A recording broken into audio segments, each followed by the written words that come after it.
बोलो गाओ, यहाँ से गाओ। टिक टिक वन, अरे रुक तो सही यार। टिक टू, तुम टिक टिक थ्री, कौन से टिक टिक पापा? फोर। जल्दी बताओ ना। पापा, वो लड़की कौन है? लगता है किसी का एक्सीडेंट हुआ।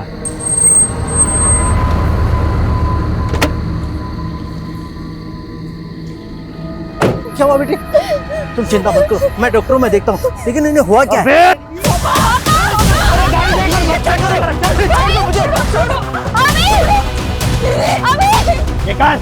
निकाल तेरी ये घड़ी, चेन, पर्स, मोबाइल सब निकाल। मैं सब देखता लेकिन हम लोग दावत तो सामने है, मलाई जैसा बदन है छोरी का, चखने का बड़ा मन कर रहा है।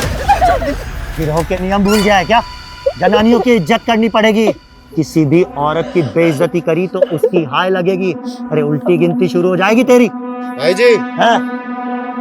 लड़की नहीं तो लड़के को तो छू सकते हैं ना? ले जा।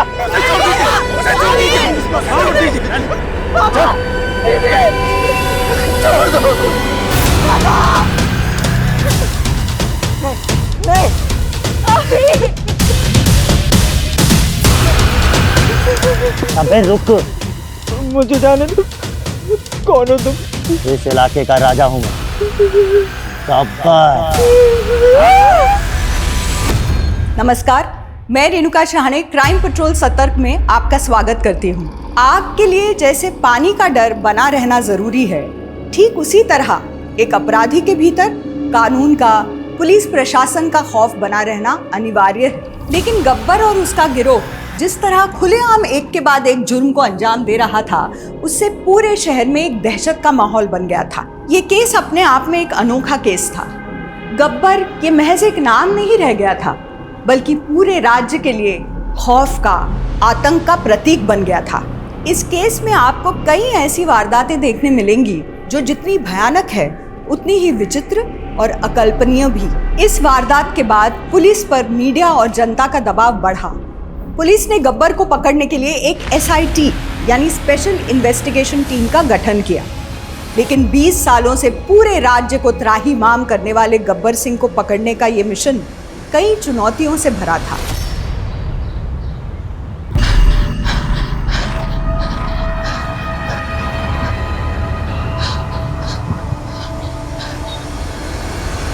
अभी सिर्फ 2 किलोमीटर हुआ है, 4 किलोमीटर और। कम ऑन पापा प्लीज, अब नहीं। पापा नहीं, ट्रेनिंग के टाइम सिर्फ गुरुजी। Come on come on come on. Very good Swati, very good, बहुत बढ़िया बहुत बढ़िया।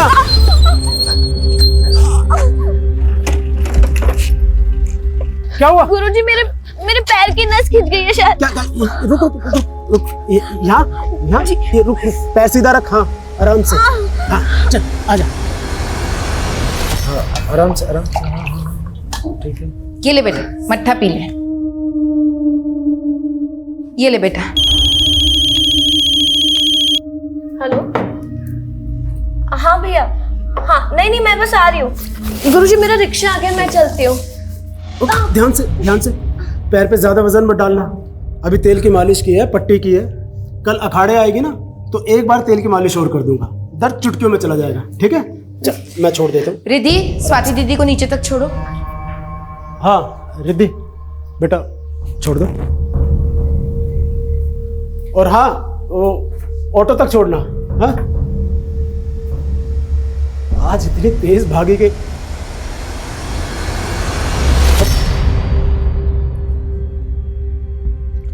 मट्ठा अच्छा है, तुमने बहुत अच्छा बनाया है। मुंह फुला रखा है। आज फिर तुम्हारी सहेलियों ने मेरे बारे में कोई बुरी बात की होगी ना, कि तेरा पति पहलवान पति चरित्रहीन है। आप तो हर चीज मजाक में लेते हैं। मैं जानती हूँ कि आपका दिल साफ है, लेकिन मोहल्ले वाले तो नहीं जानते ना। आप लड़कियों को कुश्ती सिखाना छोड़ क्यों नहीं देते? साक्षी, एक बात याद रखना, सबसे बड़ा रोग क्या कहेंगे लोग। मुझ पे भरोसा है ना, तो बस दिमाग शांत रखो और जल्दी से नाश्ता बनाओ भाई, भूख लगी है। मैं नहा कर आता हूँ, ठीक है।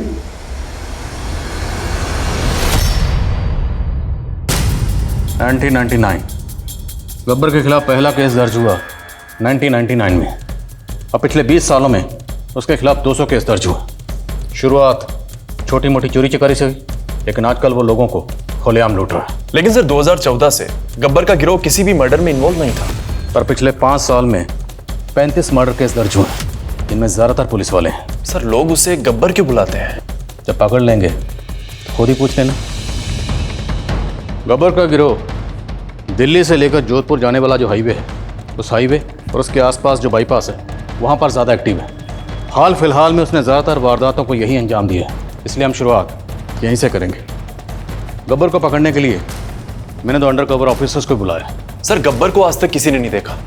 अगर ये पता लग जाए कि वो दिखता कैसा है तो उसको पकड़ने में आसानी होगी।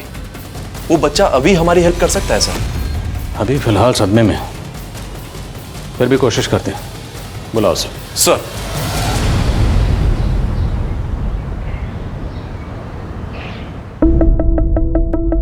बहुत बढ़िया, बहुत बढ़िया। थकना मना है, चलो।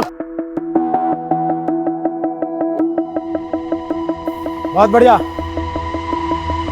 चल। जसवंत चेयर लेकर आ। बस बस झुक मत, दर्द होगा। चेयर आ गई।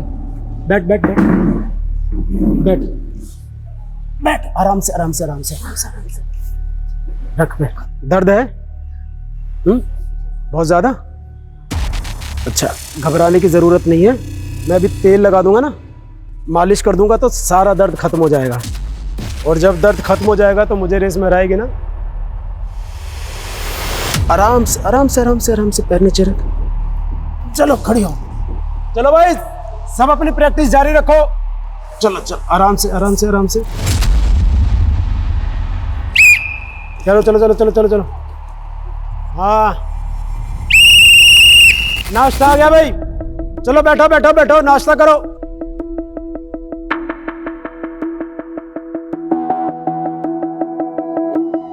रिद्धि के एग्जाम खत्म हो गए, कुछ सोचा है? पैर बचा के। खाना खा लीजिए ना। खा रहा हूँ ना। Police arrest? मुझे? किस लिए? आपके ऊपर मर्डर का इल्जाम है चेतन कुमार। मुझ पर? लेकिन ये इल्जाम मुझ पर किसने लगाया और मैंने किसका मर्डर किया? वो सब बताते हैं आपको, पहले चलिए हमारे साथ, लेके चलो। एक मिनट, शांत रहो, शांत रहो, शांत रहो। मुझे कुछ नहीं होगा, आप लोग बेफिक्र रहो। मतलब गुरुजी, बस जब मैंने कुछ किया ही नहीं है तो ये मेरा कुछ नहीं बिगाड़ सकता।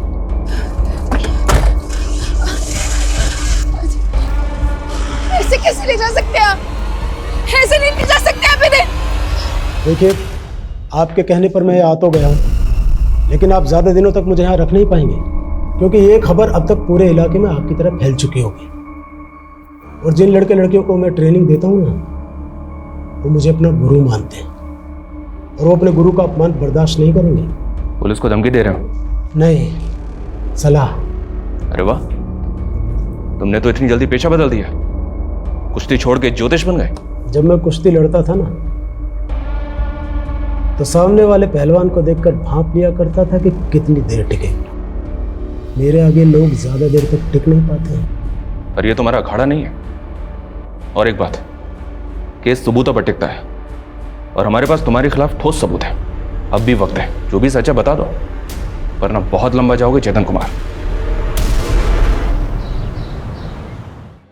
जरा सोचिए अंकल, अगर आप रात को सो रहे हो और आपके बिल्डिंग का वॉचमैन जोर जोर से चिल्लाए, तब आपको पता चलेगा। वॉचमैन? हाँ, वो बहुत बुरा है अंकल। रात को जोर जोर से चिल्लाता है, सोने नहीं देता रात को। अभी बेटे वॉचमैन? लेकिन बेटे ये तो तुमसे गब्बर के बारे में पूछ रहे।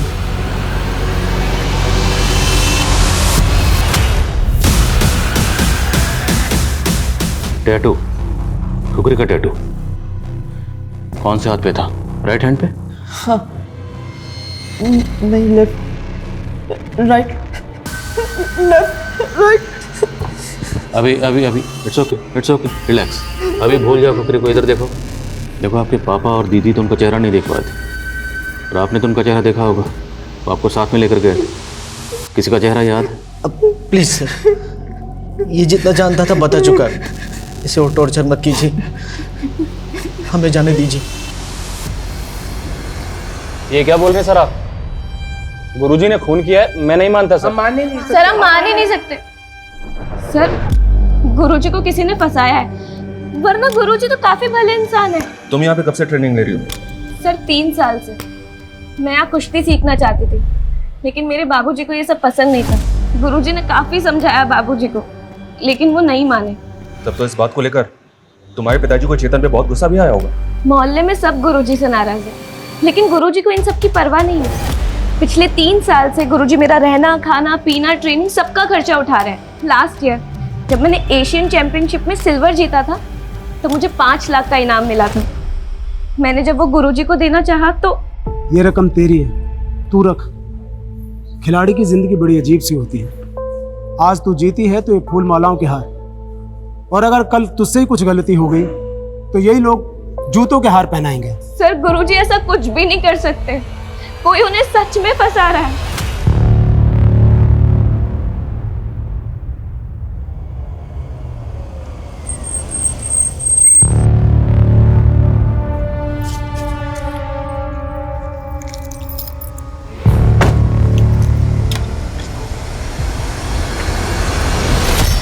धीरज, happy second anniversary my love.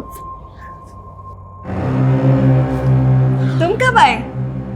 तुम तो कह रहे थे कि तुम कल आने वाले हो। कल वो एक्चुअली मैंने तुमसे झूठ बोला था ताकि मैं तुम्हें सरप्राइज दे सकूं। और क्या है मेरा सरप्राइज? तुम्हारा सरप्राइज गिफ्ट फिलहाल ऊपर है, तुम जरा चलकर देखो, मैं ये देख लेता हूँ। कौन है? हाँ जी जी, वो मैडम अपना फ़ोन कार में भूल गई थी। थैंक यू सो मच भाई, बड़े ईमानदार हो यार तुम तो। एक काम करो, ये कुछ पैसे रख लो। नहीं नहीं सर, इसकी कोई ज़रूरत नहीं। अरे रख लो। नहीं मैडम, आपका फ़ोन दे दिया मैंने। Thank you so much. ये रखो तुम्हारा फ़ोन।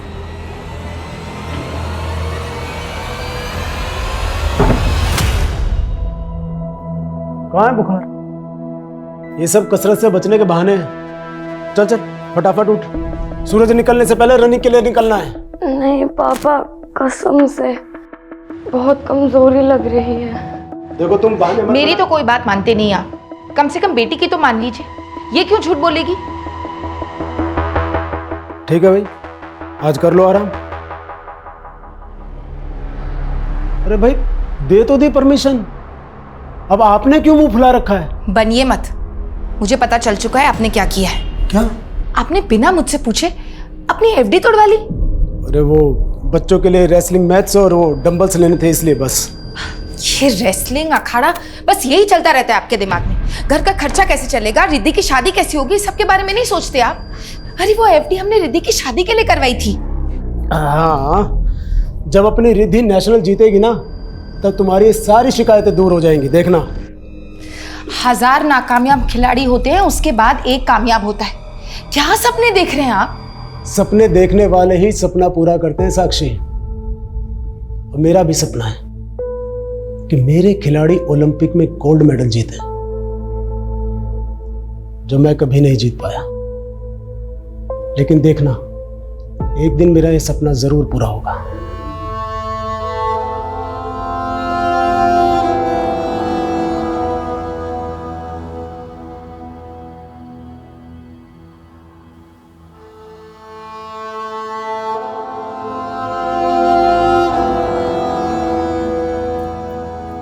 रिद्धि, तो अभी तक दौड़ने नहीं गई?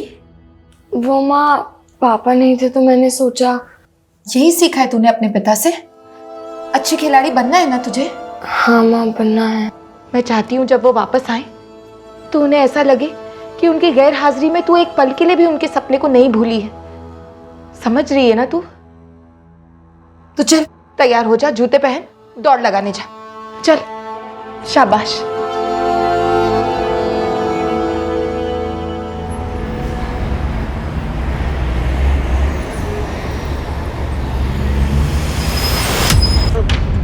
गाड़ी चलानी नहीं आती क्या?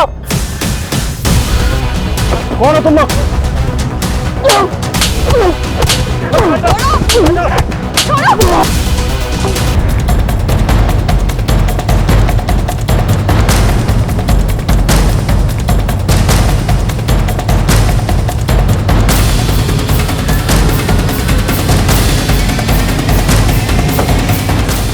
जैन सर। सर मरने वाले का नाम धीरज जिंदल है। इसकी कार उस तरफ लेकर भाग गए और सर वो उसकी वाइफ है केतकी। इनकी हालत देखकर लगता नहीं है कि इनके साथ किसी तरह की कोई जबरदस्त ज्वेलरी भी इंटैक्ट है। Let's talk to her. Sir हमें किसी का भी चेहरा नहीं देखा क्योंकि उन सब ने अपने मुंह पे कपड़ा बांधा हुआ था। अच्छा लुटेरे जिस गाड़ी में आए थे उस गाड़ी का रंग या नंबर कुछ भी नोट कर पाई आप? नहीं सर, सब कुछ इतनी जल्दबाजी में हुआ कि मुझे कुछ समझ ही नहीं आया और उन लोगों ने मेरे पति को सर एक आई विटनेस मिला है, सागर नाम है उसका। कॉल है सर। सर सब कुछ इतना फटाफट हुआ कि कुछ पता ही नहीं चला, लेकिन सर सिल्वर कलर की गाड़ी थी वो।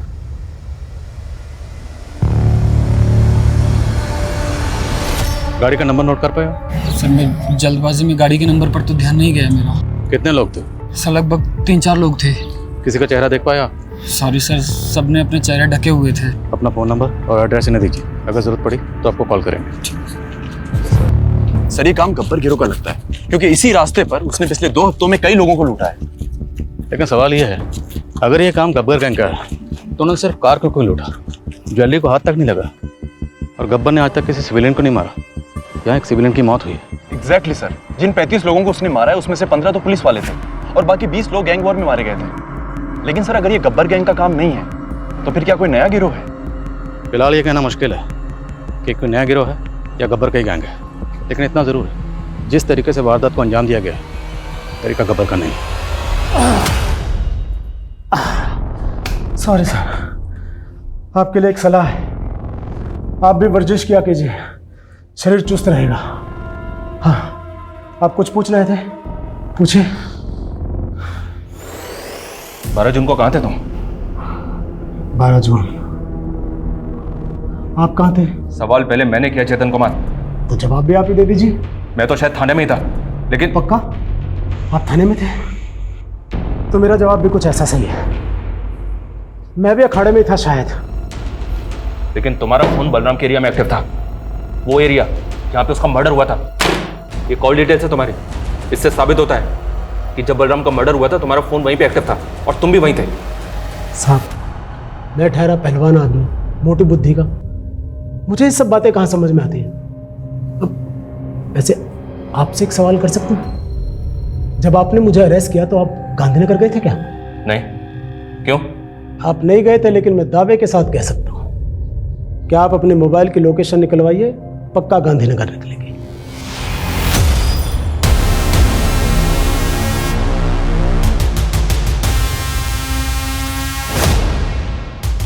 Meet SI Ajit Kumar, SI Gayatri Saini. इस ऑपरेशन के लिए मैंने खास तौर पर इन्हीं दोनों को जोधपुर से बुलाया।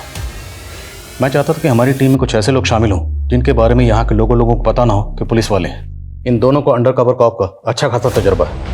वो जोधपुर का वाड़िया गैंग इन्हीं दोनों ने पकड़ा था। तुम दोनों ने केस को अच्छी तरह से पढ़ लिया? Yes sir. Yes sir. Ajit sir पहले आप।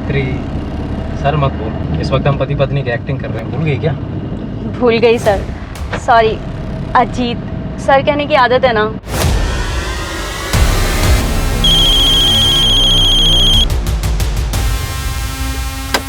एक मिनट। हेलो, चलो मैं करता हूँ बाद में बात। राम राम सा, गाड़ी खराब हो गई क्या? हाँ अबे बंदूक दिखाता है, हमें बंदूक दिखाता है। अजीत सर, अबे छोड़ मारने दो। सर चेतन की बात सही नहीं थी। जिस दिन हमने चेतन को अरेस्ट किया था हमारे फोन की लोकेशन भी गांधीनगर थी। लेकिन वर्मा ऐसा कैसे हो सकता है? सर मैंने मालूम किया, चेतन की एकेडमी 2 मोबाइल टावर्स के बीच में है। अगर पहले टावर के सिग्नल्स पकड़ता है फोन तो लोकेशन प्रहलादपुर बताता है, और अगर दूसरे टावर के सिग्नल पकड़ता है तो फोन की लोकेशन गांधीनगर बताता है। इसमें दोनों बातें हो सकती हैं। चेतन को ये बात पता थी, शायद इसीलिए उसने इस बात का फायदा उठाया, या फिर उस दिन चेतन बलराम के घर गया ही नहीं था। सर मैंने मोहल्ले के कई लोगों से कंफर्म किया। उनका कहना है कि जिस रात बलराम का मर्डर हुआ उन्होंने उस दिन बलराम को चेतन की एकेडमी जाते हुए देखा था। तो गब्बर के आदमियों ने तुम दोनों को घेर लिया और तुम्हारी गाड़ी छीनकर भाग गए। तुम्हें कुछ अंदाजा है ये हमारे डिपार्टमेंट के लिए कितनी एम्बैरेसिंग सिचुएशन है? हुआ कैसे ये? मुझे इस इंसिडेंट की एक एक डिटेल चाहिए। सर वो रास्ते में हमें एक आदमी दिखाई दिया था सर, उसकी बाइक ख़राब हो गई थी। उसकी मदद के लिए मैं आगे बढ़ा, उन लोगों ने घेर लिया sir. Sir I am not sure कि कोई आदमी था कि नहीं। तुम लोग एक मिशन पर थे, इतने लापरवाह कैसे हो सकते हो? भाई जी बहुत जान है इसमें तो। अबे दे साले के। भाई पुलिस वाले हैं, आईडी मिली है। फिर क्या हुआ? पहले उन्होंने हमारे गन लिए और फिर जाने दे जिंदा। वैसे भी इतनी बेइज्जती के बाद में जब ये एसपी को जाकर के बताएंगे ना कि कैसे गब्बर ने स्पेशल एजेंटों की टीम की बैंड बजाई है, तो नाम तो अपना ही होगा। फिर वो गाड़ी रेवाड़ी की तरफ लेकर निकल गए सर। लेकिन रेवाड़ी की तरफ जाने वाले जितने भी रास्तों पर टोल नाके हैं, किसी भी टोल नाके के सीसीटीवी में वो गाड़ी गुजरते हुए नजर नहीं आई। उसके बाद वो गुंडे जोधपुर के रास्ते निकल गए। जयपुर से जोधपुर के रास्ते में जैसी कार से तुम ट्रैवल कर रहे थे वैसी कोई कार नहीं थी। तुम्हारे हाथ बंधे हुए थे, खुले कैसे? वो अजीत सर ने मेरे हाथ खोले थे। तुम लोगों ने किसी से लिफ्ट ली और उसके बाद यहाँ आ गए और अब यहाँ आके पूरा किस्सा बयान कर रहे हो। वहाँ किसी से फ़ोन मांगकर बैकअप के लिए कॉल तो कर सकते थे, इतनी भी कॉमन सेंस नहीं है। उस वक्त हम ह्यूमिलेटेड फील कर रहे थे सर। थोड़ा अजीब है, गायत्री और अजीत एक साथ एक ही जगह पे मौजूद थे जब गब्बर के आदमियों ने इन दोनों से गाड़ी छीनी। इस छीना झपटी में सिर्फ गायत्री को चोट आई और अजीत को खरोंच तक नहीं लगी। सर अजीत और गायत्री के स्टेटमेंट्स एक दूसरे से बिल्कुल अलग हैं। दोनों के बयान देख के ये लग ही नहीं रहा कि दोनों एक केस की बात कर रहे हैं। That's the whole point. एक ही वारदात के दो अलग अलग वर्जन कैसे हो सकते हैं? जाहिर है दोनों में से कोई एक तो झूठ बोल रहा है। सर आई थिंक हमें उन दोनों को टाइम देना चाहिए। कुछ टाइम बाद में फिर से उनका बयान लेंगे, देखते हैं किसकी कहानी कितनी बदलती है। इस केस में टाइम ही तो नहीं। सर हाँ सर, धीरज और केतकी के बारे में एक बात पता चली है।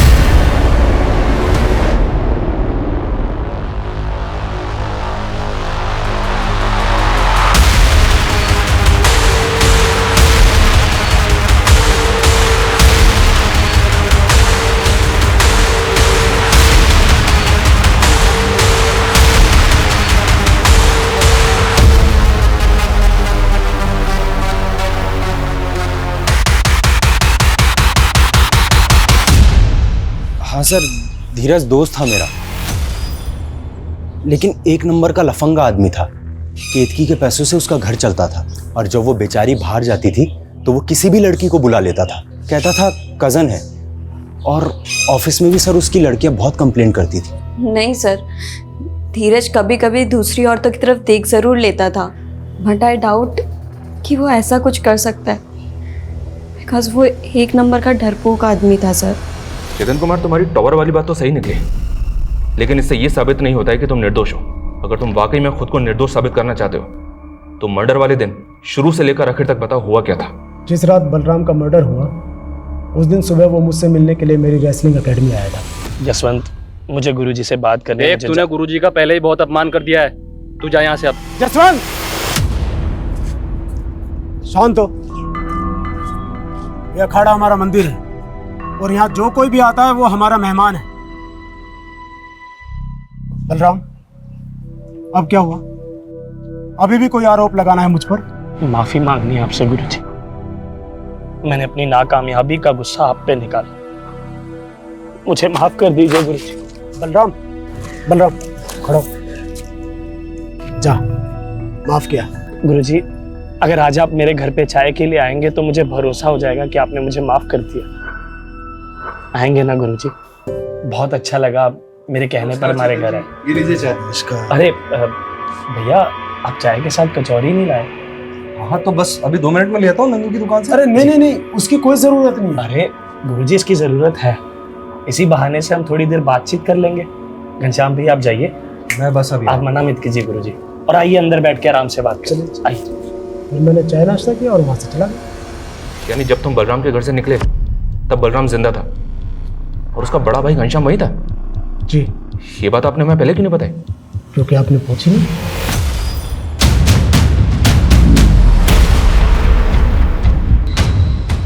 देख, शारजा कप जो है ना वो 1999 में नहीं 1998 में हुआ था, और उस साल सचिन ने सेंचुरी मारी थी 143 ऑन 131 बॉल्स। समझा? कुछ भी बात करता है यार, तेरे को कुछ, अरे यार पूरी नॉलेज रखा कर, फिर उसके बाद में बात क्या। थोड़ी देर में बात करता हूँ। जी सर। अच्छा एक बात बता, बलराम के मर्डर वाले दिन जब चेतन तेरे घर से गया था तब तेरा भाई बलराम जिंदा था? हाँ सर, जिंदा था। तो ये बात तूने मैं पहले क्यों नहीं बताई? जब इस सिलसिले में हमने तुझसे बातचीत की थी, ये तो पता ही होगा ना कि हम इतने दिनों से बलराम के गुरु चेतन को इंटरोगेट कर रहे हैं। सर मुझे इस बारे में बिल्कुल कुछ भी नहीं पता है सर। तो जो भी पता है वो बता, और पूरा बता। सर मेरा भाई अब इस दुनिया में नहीं है, और मुझे उसके बारे में बिल्कुल गलत नहीं बोलना चाहिए, लेकिन हकीकत यह है सर कि भले ही वो पहलवान था, लेकिन अंदर से वो बिल्कुल खोखला था। हमेशा अपनी गलतियों का दोष दूसरों के सर पर मरता था सर। खेल सिखाने का नाटक बंद कर। क्या है ये? क्या है ये? क्या है ये? क्या बदतमीजी है बलराम? सब लोग सुनो, इधर आओ। अपने गुरुजी की असलियत, कैसे ये खिलाड़ियों के साथ खेल के नाम पे खिलवाड़ करते हैं। इन्होंने मुझसे कहा था कि ये मेरा स्टेट चैंपियनशिप में सिलेक्शन करवाएंगे अगर मैं इन्हें 2 लाख रुपए दूं तो, और मैं इन्हें पैसे नहीं दे पाया तो देखो मेरी जगह इन्होंने गुरिंदर का नाम आगे कर दिया। बस बंद कर। मैं सिर्फ कुश्ती सिखाता हूं, सिलेक्शन में मेरा कोई दखल नहीं, समझा? झूठ बोल रहा है ये। और जब इसके भ्रष्ट होने की शिकायत मैंने एसोसिएशन में की तो इसने मुझे ही झूठे डोपिंग टेस्ट में फंसा दिया और सस्पेंड करवा दिया। गुरु कहलाने बलराम, बहुत हो गया। अगर मेरा दिमाग खराब हो गया ना तो तुझ पे बहुत भारी पड़ेगा। हिम्मत है तो आओ, कर लेते हैं। गुरुजी से बदतमीजी नहीं, और ज्यादा पहलवानी दिखाने का शौक है ना तो तेरे जैसे बहुत पहलवान है यहाँ पे। चल। सर मैंने अपना भाई खोया सर, और मैं भी चाहता हूँ कि उसके गुनहगारों को सजा जरूर मिले, लेकिन सर मुझे यकीन है कि चेतन जी बेगुनाह है, और मैं किसी बेगुनाह पर आरोप कैसे लगा सकता हूँ सर? जब तुम्हारे भाई पे हमला हुआ था उस वक्त तुम कहाँ थे?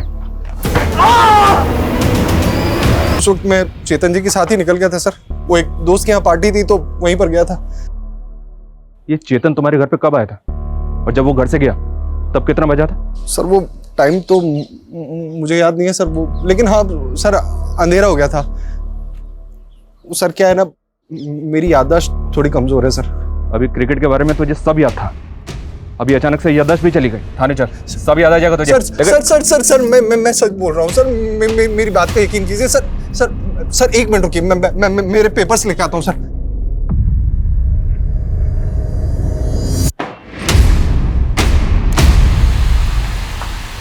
ये देखिए सर, ये न्यूरोसर्जन ने दवाइयाँ लिखी सर मेरे लिए।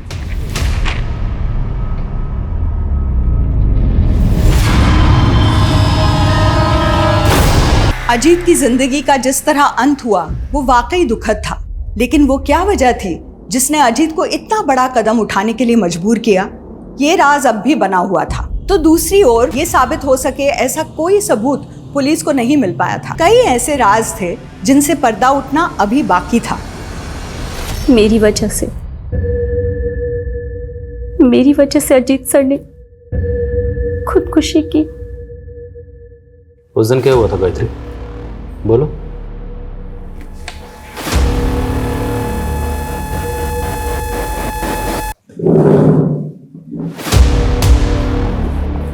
बोलो गायत्री, उस दिन क्या हुआ था?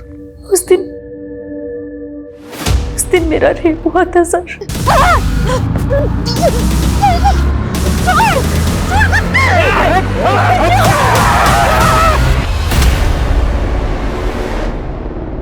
मेरी शादी होने वाली है सर, और इसीलिए अजीत सर ने सोचा कि अगर ये बात सबके सामने आ गई तो मेरी शादी टूट जाएगी।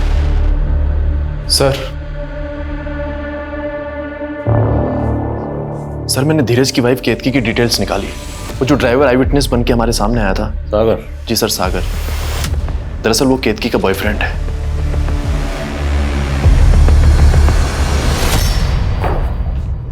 चेतन कुमार, तुम्हारी बेल मंजूर हो गई है, तुम जा सकते हो। चलता हूं। जय बजरंगबली के।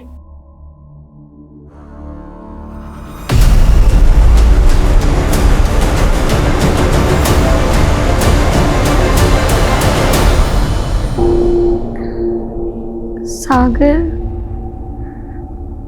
कौन सागर सर? वही सागर जिसके इश्क में डुबकियां लगा रही थी, तुम्हारा बॉयफ्रेंड।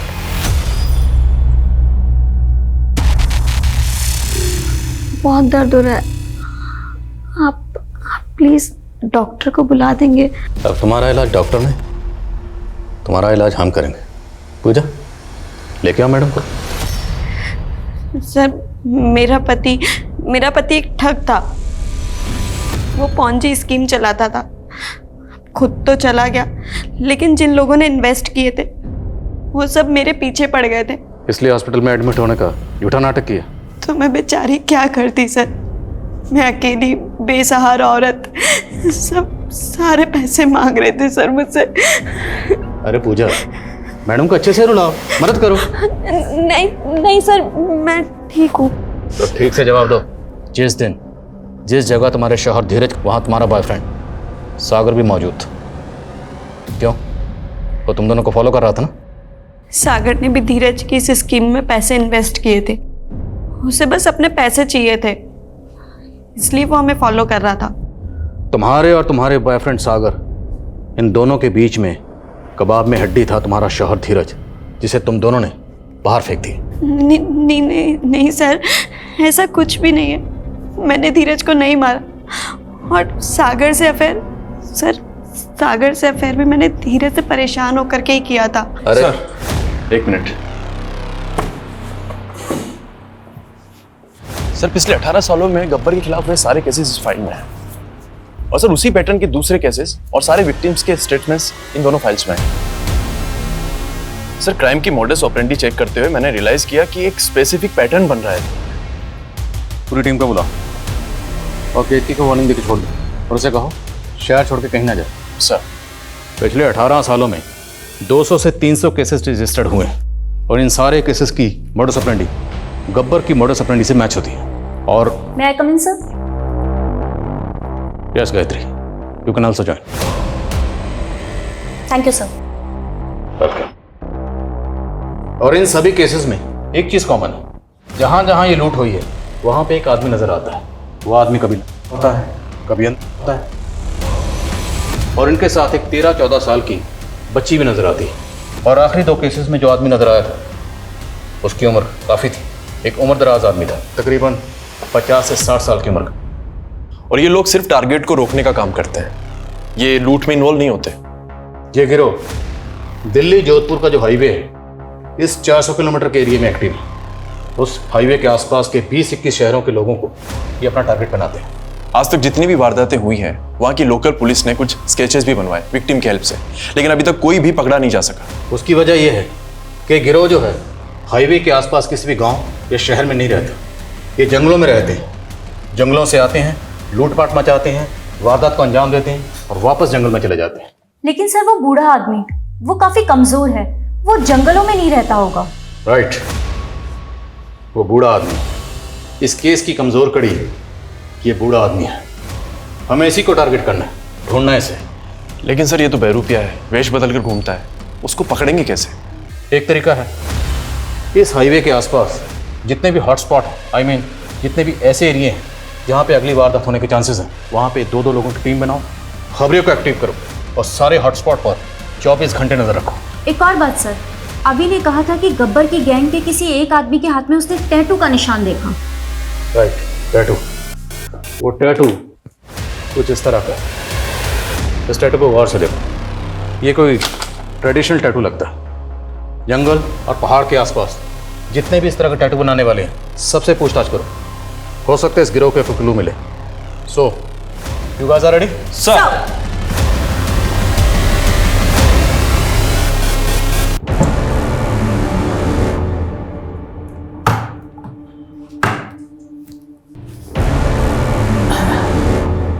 जाने हैं? बड़े दिनों से सैर नहीं की।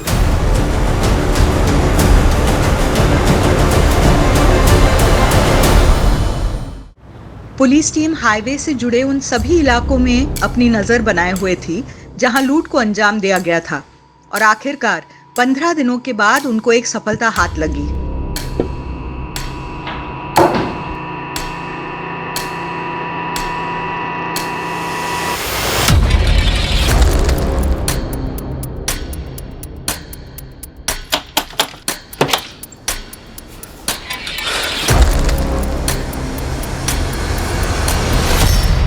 ये लीजिए मुर्गा।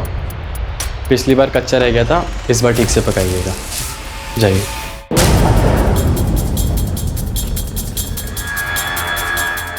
सर उस घर में करीब 3-4 लोग होंगे।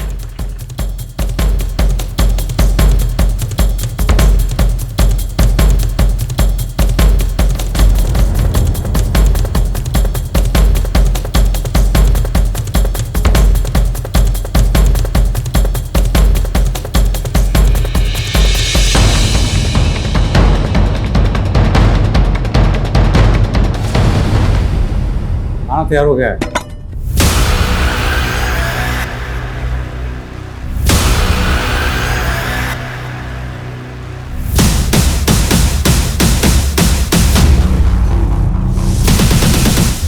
बाहर पुलिस है, अलर्ट हो जाइए।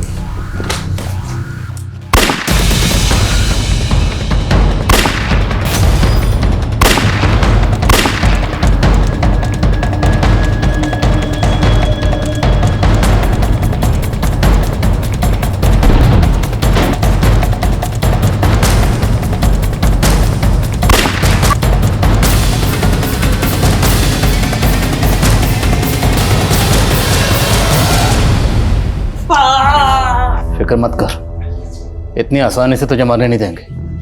अभी तुझे बहुत से सवालों के जवाब देने। और तू ये देखिए,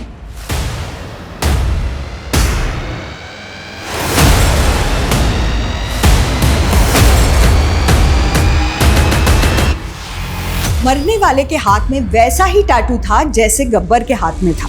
क्या गब्बर वाकई मारा गया था? 20 सालों से फैली दहशत का आखिरकार क्या अंत हो चुका था, या ये महज एक छलावा था?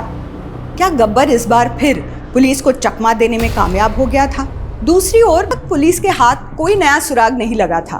बलराम की हत्या का पहला संदिग्ध चेतन कुमार अब शक के दायरे से बाहर था और अपनी पुरानी जिंदगी में लौट चुका था। लेकिन एक ऐसी घटना घटी जिसने इस केस की दिशा ही बदल दी। सर, हमने बलराम के भाई को बोला था कि हर हफ्ते थाने में आकर हाजिरी लगाए, लेकिन पिछले 2 हफ्ते से वो आया ही नहीं।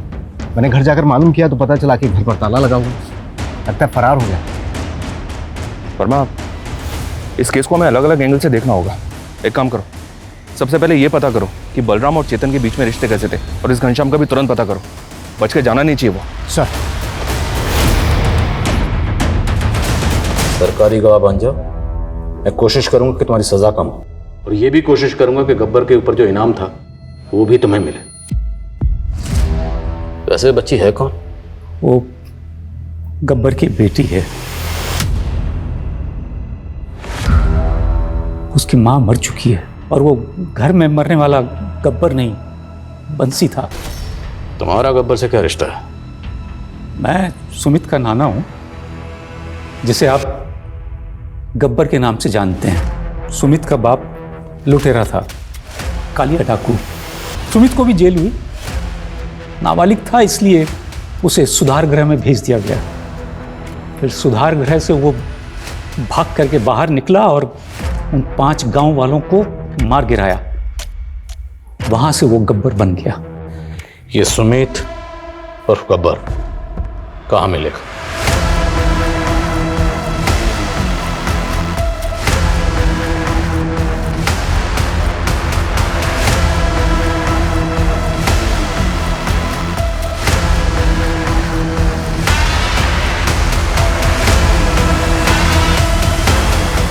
वो ऐसा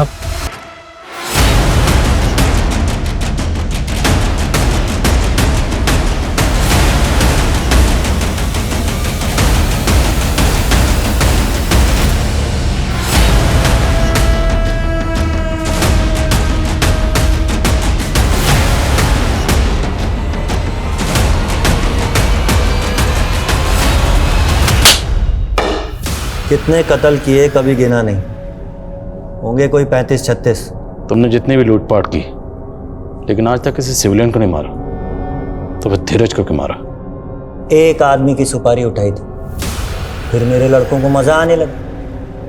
बस जोश में बेचारा धीरज मारा गया। तो धीरज की सुपारी मिली थी? नहीं। तो किसकी सुपारी मिली थी? जयपुर के एक बंदे को मारने की सुपारी ली थी गब्बर ने। 11 जून को उसको मारा था। कौन था वो आदमी? किसकी सुपारी ली थी? वो मुझे नहीं मालूम, फोन तो गब्बर को आया था। सर गब्बर के फोन में एक नंबर मिला है, पहलवान नाम से सेव्ड है। 9 जून को कॉल किया गया था इसमें। किसकी सुपारी दी गई? कुछ पता चला? कोई तस्वीर वगैरह भेजी होगी? सर फोटो तो नहीं मिली, हो सकता है गब्बर ने डिलीट कर दी हो। पता करो ये पहलवान है कौन। सर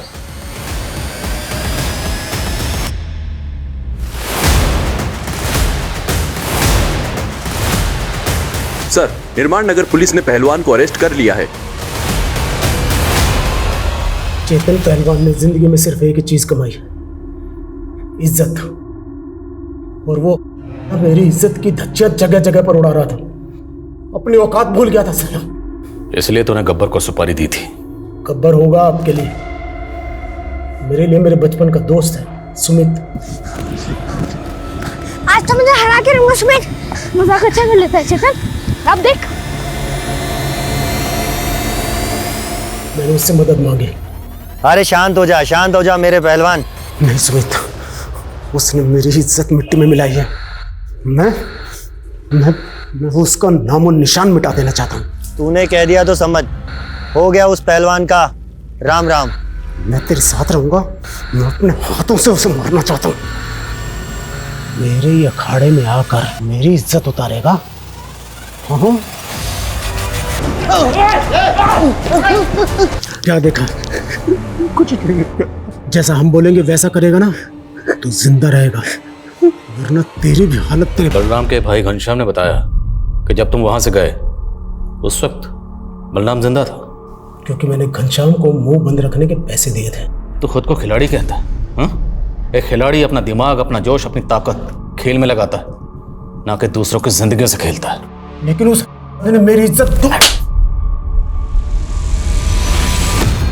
गब्बर उर्फ सुमित इस वक्त न्यायिक हिरासत में है। पुलिस जल्द उसके खिलाफ चार्जशीट फाइल करेगी। पहलवान चेतन कुमार के मुकदमे का ट्रायल भी जल्द शुरू होने वाला है। बलराम के भाई घनश्याम पर भी झूठी गवाही देने के जुर्म में जुर्माना लगाया गया। इंसान की परवरिश, उसका माहौल, उसकी शख्सियत को बनाने में अहम भूमिका निभाते हैं। गब्बर उर्फ सुमित की बदनसीबी यही थी कि वो एक गुनहगार के घर पैदा हुआ। अपराध का माहौल उसे विरासत में मिला था। अब मैं रेणुका शाहने आपसे विदा लेती हूँ। हम फिर मिलेंगे ऐसी एक कहानी के साथ जो रखेगी आपको सतर्क और जिंदगी को सुरक्षित। तब तक अपना और अपने परिवार का ख्याल रखिए और देखते रहिए क्राइम पेट्रोल सतर्क। जय हिंद।